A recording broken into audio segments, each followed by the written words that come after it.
This is a test of the guitar under basically no pressure. Very minimal.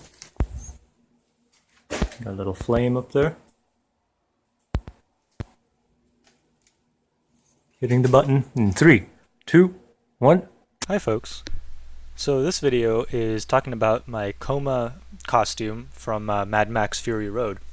So like any good prop and costume making project, it started out with me looking at references. Fortunately, the effects in Mad Max Fury Road were mostly practical, so as you can kind of see from these reference pictures, the guitar itself was made from kind of found items. As you can see, there's some real guitar parts in there. The main body is actually a bedpan. There's some car horns in there, so I kind of gathered all these supplies where practical. I wasn't going for full movie realism, just for cost, and I don't find that as fun. I like to kind of riff on the idea myself. After gathering the parts that I could find on eBay and the like, I set about planning the rest of the costume. Kind of laid everything out, took a look at where things stood. The overall plan was to basically 3D print or otherwise fabricate a bunch of parts after designing them in CAD. For instance, here's the galvanometers, and here's the Datsun logo, which was several $100s online, so I just printed out of Protopasta's steel-filled filament so that I could polish it up, make it look nice. The pipes on the inside of the guitar were just PVC pipes that I got from the home improvement store that I painted up to look like steel, kind of dirtied them up. As you can tell, this is kind of a messy process. Had painted nails for days. After kind of putting these together, I kind of moved on to the steel fabrication process.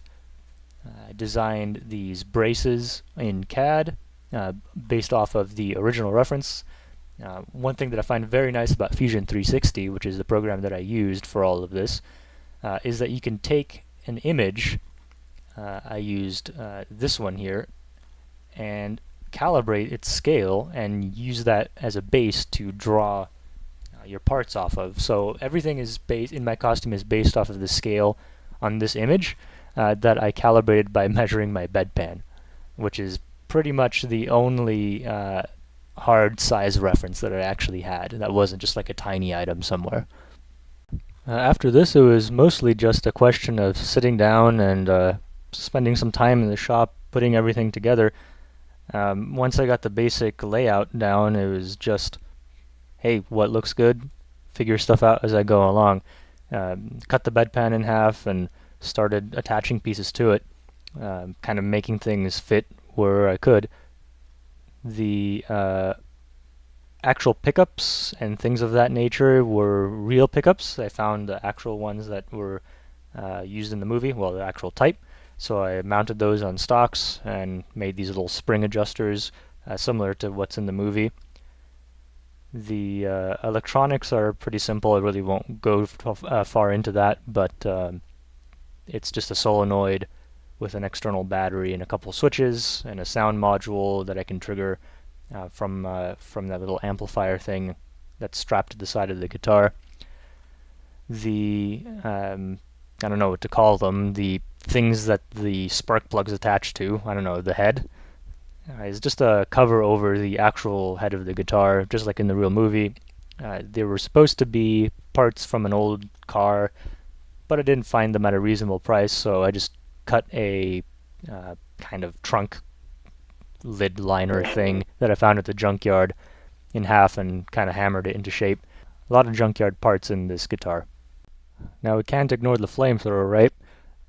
It was actually probably the easiest part of this build. I mean, it's literally just a couple motorcycle exhaust guards that I found at Goodwill, kind of strapped together. I put a little torch in there that I picked up at the home improvement store and kind of put at the end of a pipe. The actual mounts and things were 3D printed. Yes, this is going to get a little hot, but I mounted the flamethrower far enough up that it doesn't really matter. Plus, I'm not going to be running this for too long. If it melts, well, it'll be cool.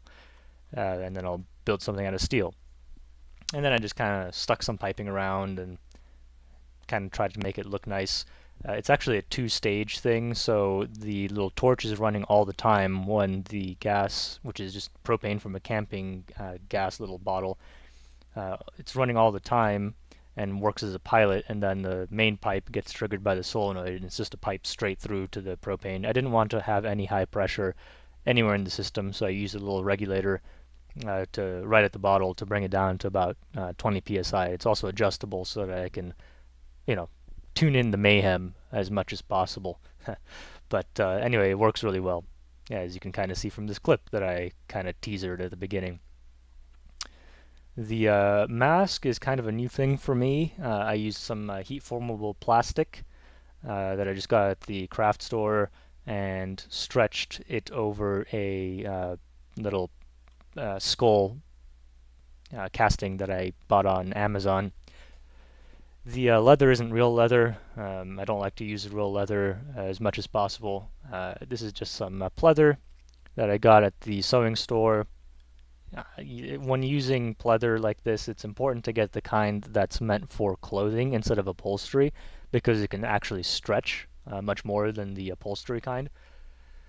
So I glued that down to the plastic before heat forming it, and that seemed to work pretty well. I had to do a little bit of touch up with glue after the fact when it had kind of come off, but man, this thing is creepy, especially once I kind of distressed it with just some simple acrylic washes that I put on my finger and then just rubbed onto the mask. The bandages are just Ace bandages that I got at the pharmacy, wrapped them around the mask, glued them in a couple key positions, and then dirtied them up with, again, just a little bit of acrylic, paint diluted in water, the little hair type things, the little spurs, just pleather wrapped around an aluminum welding rod and kind of glued down. And finally, the stand is just a tire and a rim that I found pre-exploded outside somewhere. I picked it up off the side of the road, welded a couple pieces of rebar to it, and called it a stand.